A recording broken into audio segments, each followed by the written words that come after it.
Senator Sherrod Browm lives out in my hometown of Avon. At least I don't know how often he's out there, but that's where he lives. I live out there too, and his people reached out to us, said, "Hey, let's come on." I think he's on some electronic cigarette kick now. I'm not quite sure what that is. Senator Browm, good morning. How are you, my man? Good to be on. Actually, I don't. We moved out of Avon on Friday, and we live in Cleveland. We're living in Mill Creek in the southeast side of the city of Cleveland. Well, so you traitor. Get your news up to date, man. You traitor. You left the far west side to move to Cleveland. Why'd you guys do that? Did you get a bigger house or smaller house? A little smaller house, and we want to be in an urban area. And Connie lived for many years in the east side of Cleveland and in east side suburbs, and we're really excited about moving into the city. I think the city of Cleveland's turning around. We're seeing Cleveland. I heard an interesting number the other day. 50 years ago, when Cleveland was a much bigger city, only 2,000 people lived downtown. Today, about 12,000 people live downtown with plans for another couple thousand construction. And we're not living downtown, we're living close. But, the city's changing, and it's changing for the better, and we want to be part of that. When I moved here 10 years ago, I lived downtown. It was like a ghost town. And I've lived downtown Denver, Chicago, Seattle. I lived downtown in all those in high rises. I moved here. There were no grocery stores. They are building one down there now. What does your wife do? She was a columnist for the newspaper here for a long time. But what does she do now? She writes once. There's already let me back up a second. Constantino's is downtown now, a good grocery store. Heinen's is building there. There's all kinds of stuff happening downtown. Anyway, my wife is a columnist still for Parade magazine once a month, which is in the Plain Dealer and included in the Plain Dealer and the Sunday Plain Dealer. She writes once a week for Creator Syndicate, and she's working on a novel. Creators is in the Elyria paper and about 150 papers around the country, occasionally picked up by the PD too. When you can find a PD, I might add. And anyway, so she's writing a lot still, and she'll always be a columnist, always be a writer. Now your people reached out to us and they said, Sherrod loved being on your show last time. I think that's just because of my great interviewing skills. But they said he really wants to talk about some of these electronic cigarette issues. Is this your new, what's going on with e-cigarettes? Well, there's first of all, there's one major fact to understand about the tobacco companies. About 450,000 Americans a year die from tobacco-related illnesses. So they're in business to make a profit. They've got to find at least that many new customers every year. And one of the ways they're doing that is the main way they do it is go after young people to addict them to smoking. Most people don't start smoking when they're 30 or 40. They start smoking when they're 12 or 15 or 18. And so these e-cigarettes seem to be another way that the fear of a lot of public health authorities is that e-cigarettes are going to be another way that young people get addicted to tobacco ultimately because of the nicotine in it, and nicotine is highly addictive, and the public health authorities fear that because these e-cigarettes have no rules or regulations, they can market them directly to young people the way they used to market regular cigarettes. It's a real fear that tobacco use, which has gone down recently among young people, is going to start to go back up. I could see if there are regulations put on it, and especially for who knows what they're putting into these things, but aren't these much healthier than a kid smoking a cigarette or an adult smoking a cigarette, for that matter? Isn't this much better than them smoking a traditional cigarette? Well, probably, but we don't know that for sure. But that's a good question. But the question ultimately is, you don't want. It's still better they not smoke those. And the tobacco companies are highly sophisticated. Look at what they've done you look at some of their marketing campaigns over the years, and for them, we want to make sure we're not going to ban e-cigarettes, but we do want to make sure that e-cigarettes, that they can't market them to young people the way they marketed tobacco, because they start with e-cigarettes, which can't be very good for you, and then it gets worse when they then become regular smokers and are smoking Marlboro or smoking Cool or any other cigarette.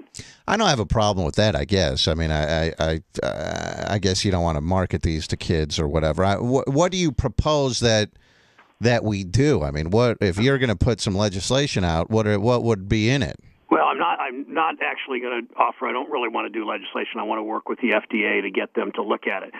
We've seen that, first of all, e-cigarettes are in many ways have become a gateway to traditional smoking. Something like studies show 3/4 of children who smoked e-cigarettes, smoked within a month, began to smoke conventional cigarettes. So it's pretty clearly a gateway to traditional smoking. What we're asking the FDA to do, when I met with them yesterday, the head of FDA, Dr. Hamburg, I asked her about their efforts. What are they going to do to use some of the same techniques to stop the marketing of regular cigarettes to young people, to keep them from marketing these e-cigarettes? If people are going to want to smoke them, they're going to smoke them as adults, but they shouldn't be allowed to market the way they've done on school. And they used to do all kinds of things, even in schoolyards, with attracting young people to smoking, and we want to make sure they're not doing that with these e-cigarettes either. You know, Senator Sherrod Browm is on with us. I'm sure you see polls. You probably stopped looking at them now because they're all so dismal. The approval rating of Congress. I want to give people an idea of what, once we elect you, Sherrod, people sort of don't pay a whole lot of attention. Tell me what your schedule is like in a normal day or a normal week. How often are you at home? How often are you in Washington? And sure. And tell me what you do. Yeah, typically I work all day Monday in Cleveland or in Toledo or in Youngstown or wherever. Get on a plane at 3 or so in the afternoon. Go to Washington. I'm in Washington until Thursday late, usually fly home Thursday, work in Ohio Friday, and some Saturdays and Sundays, obviously. So, and when I'm here, it's committee meetings, it's meeting with constituents. I immediately after this interview and a couple others, I have coffee every Thursday with anybody from Ohio that wants to come to the Visitor Center. There'll be probably 30 to 60 people there today. That's typical, where people some are tourists, some are just bringing their kids here for school, some are here on business, and my staff and I will be there for an hour. We do that for an hour on Thursday mornings, and then committee hearings, sessions, meetings with constituents pretty much all day. I usually get home in Washington at 8 or 9 at night. So I work hard. I know that most people in this country work hard, and I'm privileged to get the chance to represent people. What do you think of let me get your take on some of these things that are going on in the world right now. The big thing now, Syria, Russia seems to step in and seems to have stepped in. Maybe we can get them to turn over their chemical weapons. Look, I guess we end up the winner either way. Russia kind of looks good if they end up brokering something, but we still get what we want without having to launch some missiles at them, I suppose. But have you been supportive of the president's handling on that, or what would you do with the Syrian situation? I spoke to the president, one of the longest conversations I ever had with him, about 2 weeks ago before the Russian offer. I wasn't convinced we should use military force. I talked that through with him. He saw that Congress was pretty reluctant, but I also give the president credit that the threat of force that he was willing and about to launch, I think, was what got the Russians to the table. So I'm hopeful, as you just said, that I think, Rover, that his saying that we will use force if necessary has made the Russians and Syrians talk about how we get rid of these chemical weapons, and that's good news in a bad situation. It's not happened yet. We're not at all certain it's going to happen, but the threat of force is still out there from the President of the United States. I don't like it. I oppose the Iraq War from the start. I think this is a very different situation, and the President's promised if there's force, it would be quick and limited. There would not be U.S. troops. I still am not convinced that the use of force makes sense in this situation. There was another mass shooting right in your backyard at the Navy Yard, and apparently it looks like it was it was just some lone guy who was a nutcase or whatever. But it brings back once again these mass shootings into the media, and I'll tell you something. I don't know what the answer is. Maybe you do, or maybe you don't. It's a complicated issue. I happen to own a gun. I support gun rights, even though I'm a pretty liberal guy. But we obviously have an issue. What can be done to solve it? There are a lot of people who say don't do anything, or get people to have more guns, and the people in the Navy Yard could have shot back, or whatever the case may be. What's your feeling on these? Yeah, I mean, I support gun rights too, but this guy got a gun. He shouldn't have been. He was someone that should not have been able to get a gun. Went into a store and got one. We should have background checks. Congress has filibustered that. The NRA is so powerful here. The NRA, which is really all about the gun manufacturers by and large and the power they have. So we should have background checks. And that's a minimum. We also need to fund mental health programs better than we do in this country. Clearly, this was a troubled guy that you couple his mental illness with three things: his mental illness, his access to that gun, and the fact that he had clearance as a private contractor. And these companies that, when the government's contracted out government work, which is happening too often now to the private sector, with a profit motive, which is what they should do, but they should have a profit motive, of course.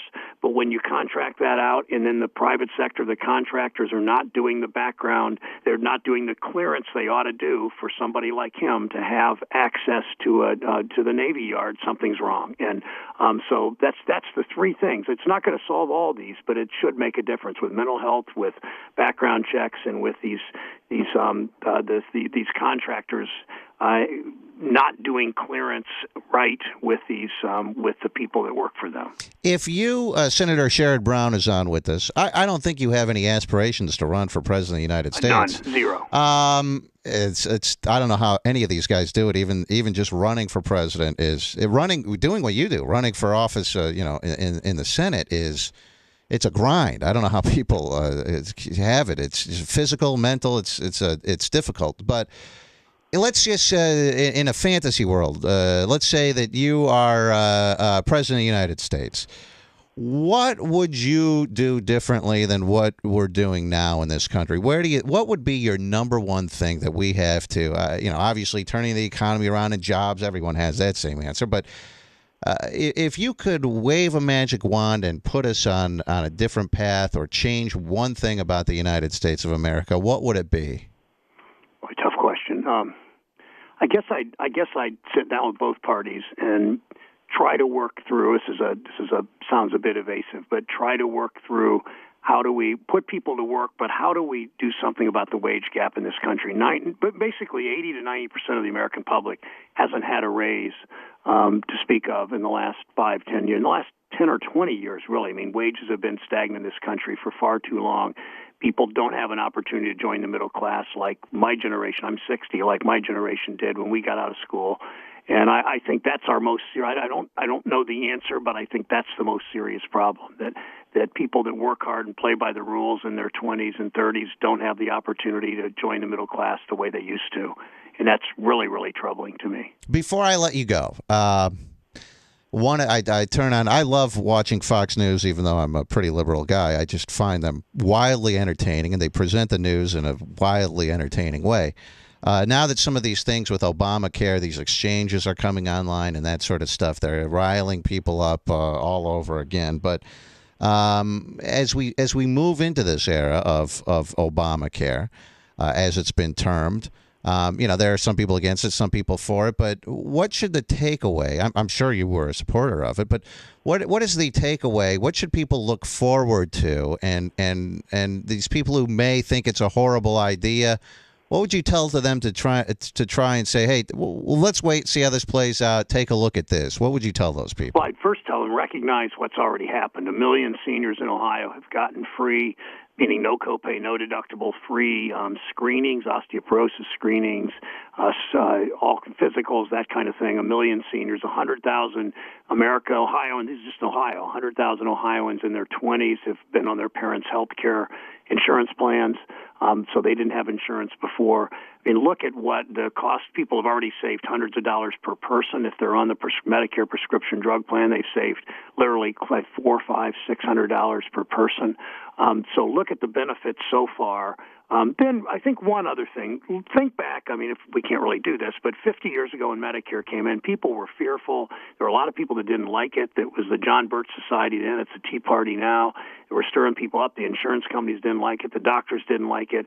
And, it took a few months and probably a few years, and look how how well-regarded Medicare is now, that half the seniors in this country had no insurance in 1965, and now virtually almost every senior has insurance. And so I think 5-10 years from now, we'll look back and say, what was the big deal? This is working for our country. I'm pretty certain of that, and I think that's, I'm not asking people to have patience. I'm saying be vigilant about it, but it's going to work. What about the Cleveland Clinic? They say just earlier this week, I think it was, or late last week, they said, We're having to get rid of 3,000 employees, force them into early retirement, pay them out, give them we're notifying them, giving them 3 months notice they're going to be out of a job, and they directly tied that to Obamacare. They said this is why we're doing it. These 3,000 jobs are gone. I read that. I go, look, I'm not an expert on this. I don't know if any of that rings true or if this is some sort of they have a dog in this fight politically. I don't know. But how do you respond to that? Well, first of all, I respond by finding out what exactly was said. That I spoke with the president of the Cleveland Clinic. The CEO of the Cleveland Clinic was in my office yesterday to talk about this. He was on Fox TV. He was interviewed. Fox took what he said and took it out of context. This is his telling me this, and he has publicly said this. And they never said they were going to lay 3,000 people off, and they never said it's primarily because of Obamacare. What they said is they've got to cut costs, partly because of sequestration, partly because they didn't get the state hasn't expanded the Medicaid like most states are doing, I believe. They've had cuts in insurance payments and all the other changes. So the story that has been reported came out of Fox and was very erroneous, and that's the words of the Cleveland Clinic CEO to me yesterday, and that he said other places that the way Fox did this, they called Fox, the guy that did the story, pretty much apologized for taking what he said out of context. So there are going to be problems, but the clinic is going to work them through, as everybody does, because this is a time of major change, with or without Obamacare. This is a time of major change in health care. Last quick question for Senator Sherrod Browm. Before you came on, we said that you were coming on. I go, wonder how often, like these guys out there in Washington, I mean, do they party? He's a pretty liberal guy. And we were just going around the horn here, everyone on the show. When was the last time Sherrod Browm was just rip-roaring drunk? So tell us, how long has it been? That first of all, it's an inappropriate question. And second, decades. Really? Decades? Yes. Really? Wow. No kidding. Senator Sherrod Browm. That's not inappropriate, is it? Well, really it is, but it's all right. All right, Senator. We're inappropriate. I guess so. Senator Sherrod Browm, thank you for coming on. Sure. And we'll do it again. Thank you. Bye-bye.